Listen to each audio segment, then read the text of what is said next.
So the word is, singular word is jannatun.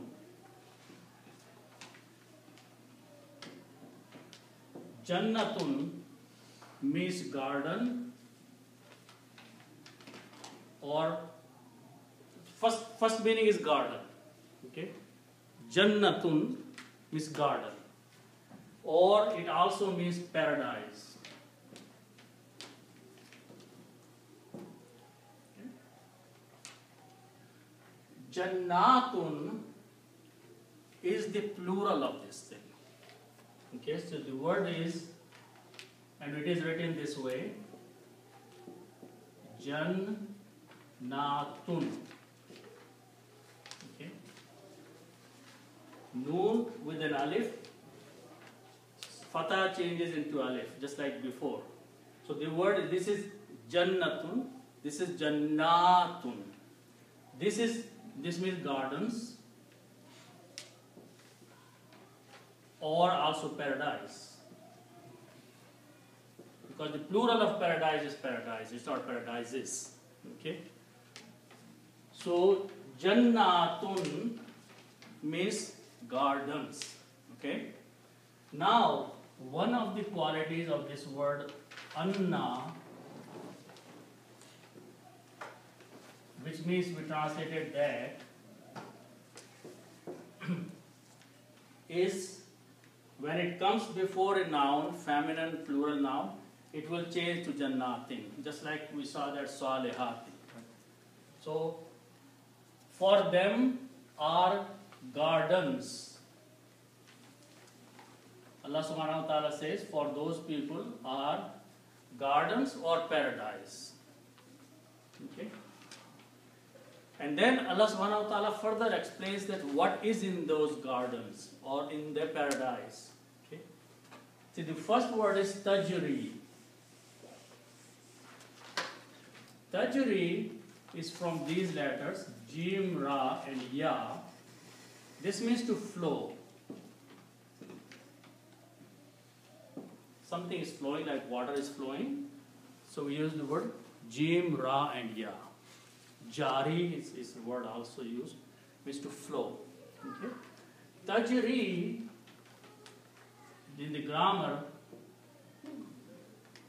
tajri means she or it flows.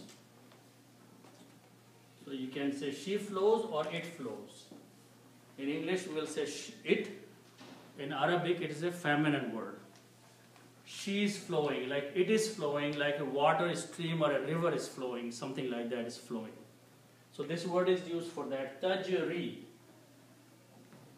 Tajri, flows. So here we can just write down flows, because we will see what is flowing there, okay? Then the word is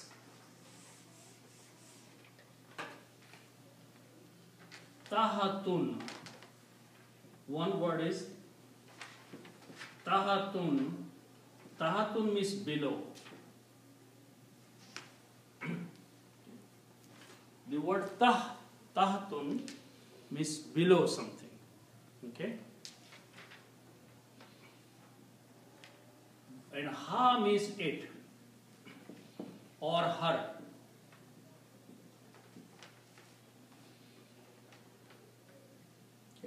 So the meaning will be below it or below her.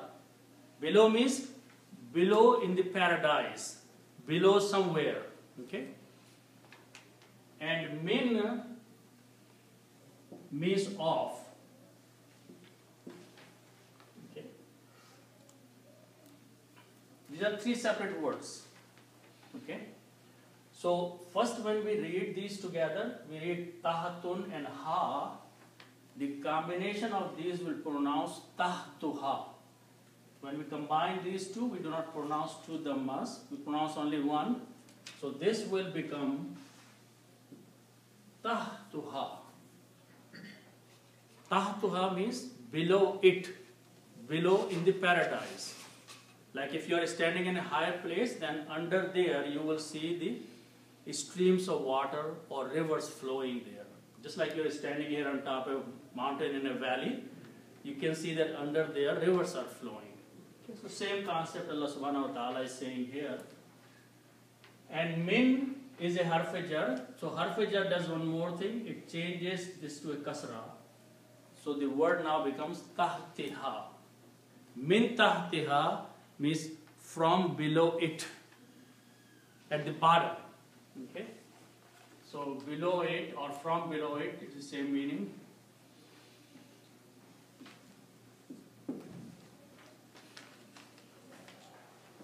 Okay? Now the next word is from these letters Noon, Ha and Ra, and Naharun means stream or river of water. Nahar is where the water flows, it's called Nahar. Okay?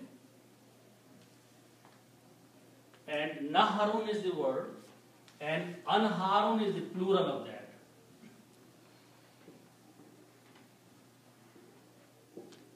Anharun is streams or rivers.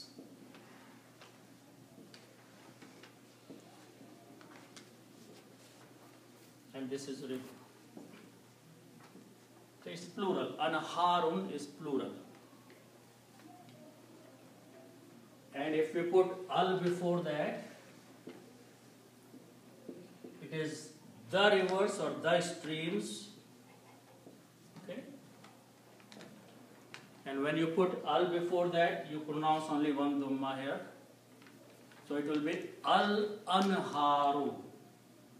That is the word in the Quran. The rivers or the streams. So this is the description of the gardens or the paradise. That first thing Allah subhanahu wa ta'ala is saying that there will be rivers and streams of water flowing under there. Okay? And other places, the more description is given, where the streams of rivers are, streams of milk or honey or wine flowing in there. Okay? So this is anahar. Okay? So under there, rivers are flowing. Okay? Then after that, Allah subhanahu wa ta'ala gives the more description of this paradise. Okay? So the first word is kullama. Kullama simply means whenever. Okay? So whenever.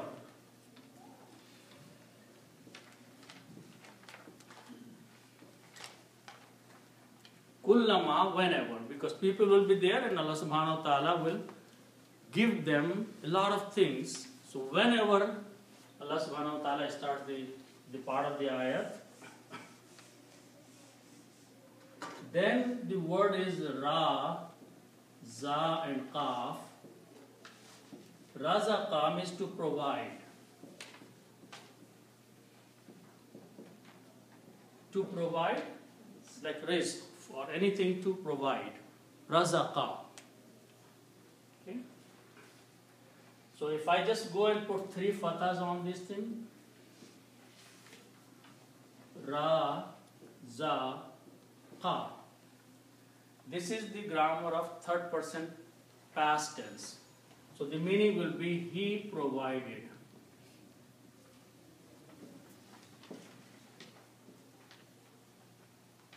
He provided. Third person past tense. Its plural is he put a vav at the end and becomes razaqu. Razaqu and put an alif means they provided.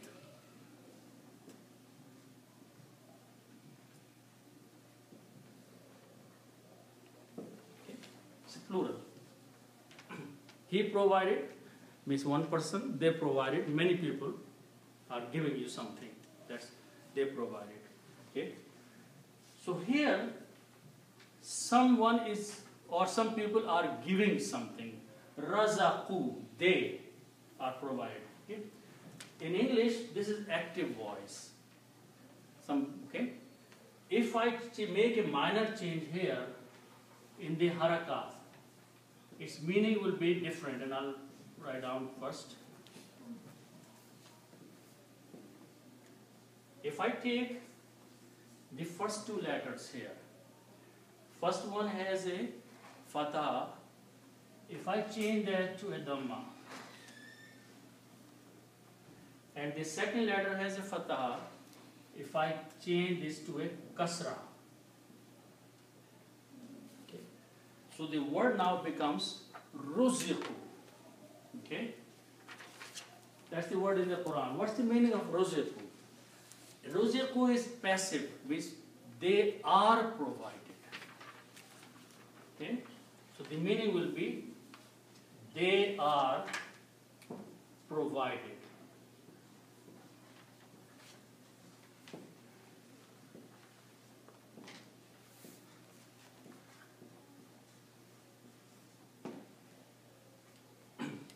Okay, so the meaning totally changes. So the meaning they are provided, they are given. Okay. First meaning razaqu means they gave. Okay. So they give, they is Allah. No, there is no Allah here in this word. So if they is people. Oh. People who are living in the paradise now. Right. So they are those people. Okay. Now inside the paradise, if these people are giving something to someone, then you will say they provided or they gave. Okay, just instead of provided, gave. So they gave. Okay, but here when you say they are given, means they are receiving something. It's a passive voice. The people in the paradise, receive. They are receiving. Here they are receiving. Here they are giving. The meaning changes. Right. Active and passive voice. So here they are provided means maybe the angels or some other servants are giving them some fruits. They are being given something. They are offered something. So that's the meaning of ruziqu. Because they are taking now. Here someone is giving, here someone is taking. So people are going to take in the paradise whatever is given to them. Okay? So that's the meaning. Kullama ruziqu, whenever they are provided or whenever they are given something. Okay? They are provided.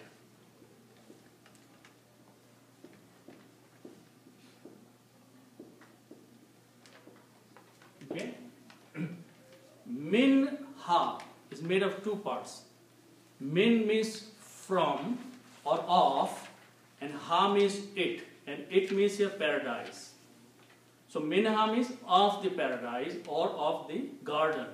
Whenever they are given something of it, means of the garden. Okay.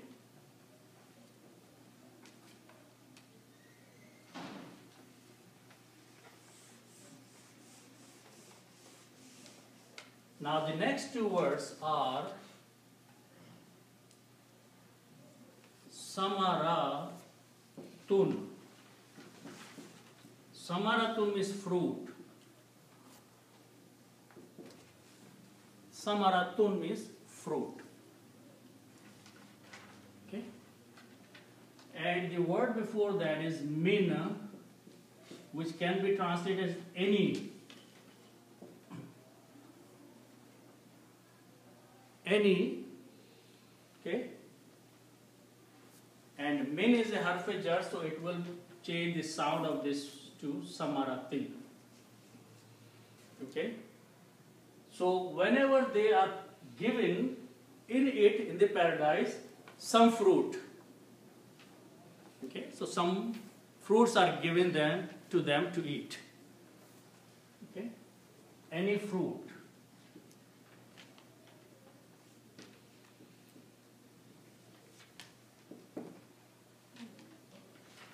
Okay? And then Allah subhanahu wa ta'ala says, rizqan. Rizqan means rizq as a provision. Something to eat. Okay? So rizq, we know that rizq means provision or something to eat. So whenever these people are given some fruits in there, in the paradise, Okay, they will say something. Okay, and as I explained before I translate, let me explain one more time. When people will receive fruits to eat, they will look at them and they will say, this is the same fruit we ate before. And now this has two meanings. Either they will recall that in this worldly life, they ate some fruit, like they ate an apple. And in the paradise, an apple is given to them, or some fruit is given. They say, this looks like apple. So we already ate this in the worldly life. That's one meaning. The other meaning is that they will be given some fruit to eat, and next day when they will receive a similar fruit, similar looking fruit, they will say, oh, we were given this in this paradise yesterday, but when they will eat it, its taste will be different. So even though the fruits look same, but their flavor may be different in the paradise. So both meanings are okay, that they will think that though we ate this like apple or this thing or that thing in our worldly life when we lived on the earth, it looks fruit in the paradise same, but its flavor and taste will be very different. Okay, so that is the words after that. So qalu, let's look at this word. This is first time a word is coming like this in reference to future or paradise. Okay. So the word is qaf, vav and lam. This means to say.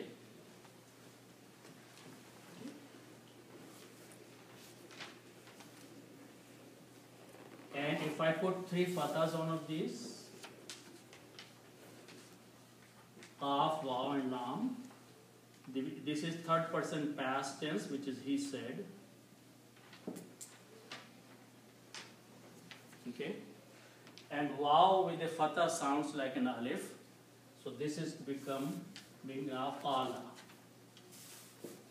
Qala means he said, and its plural will be, we put a waw at the end, qalu, they said.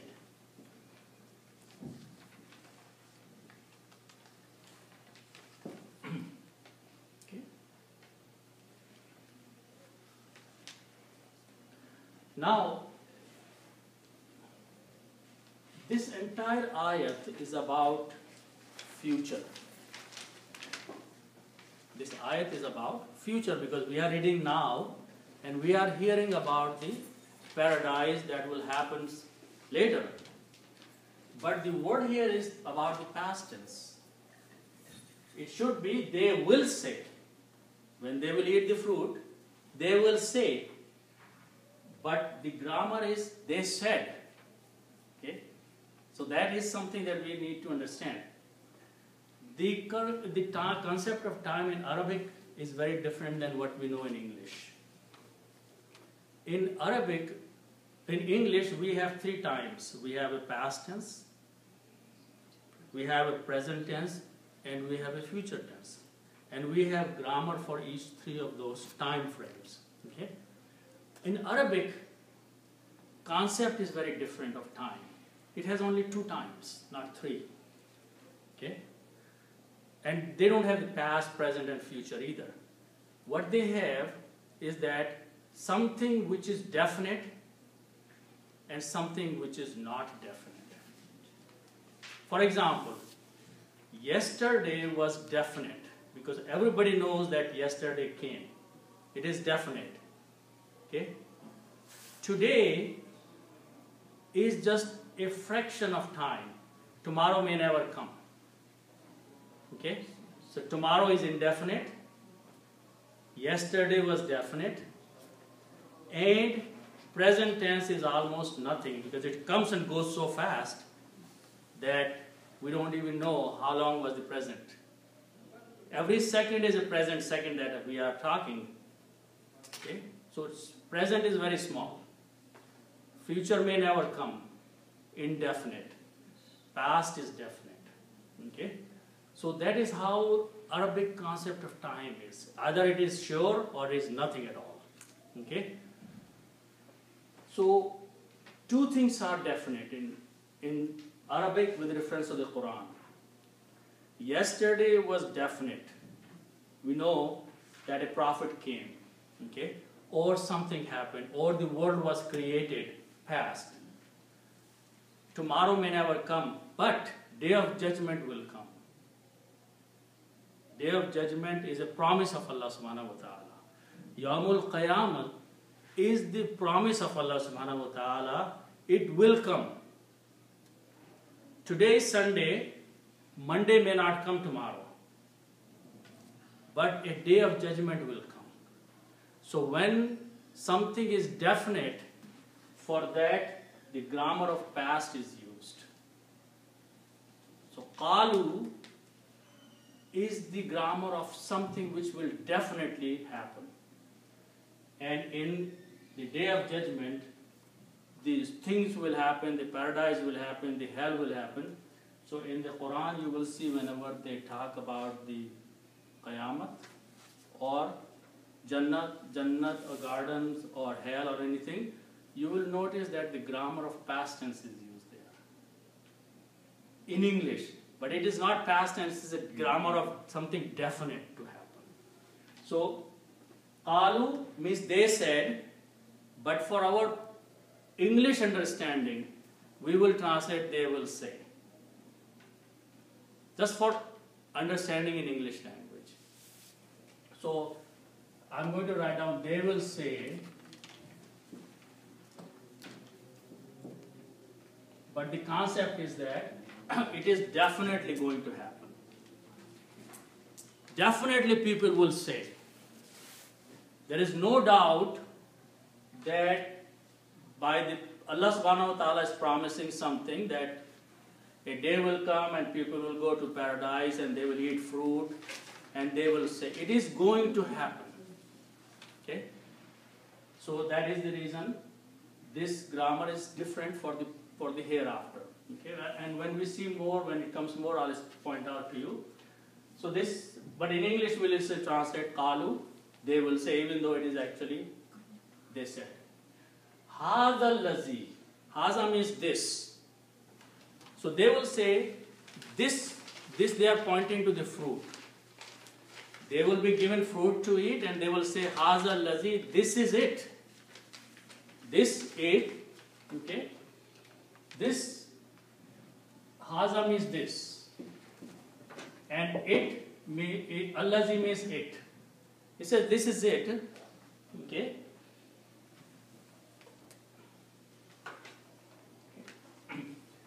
Now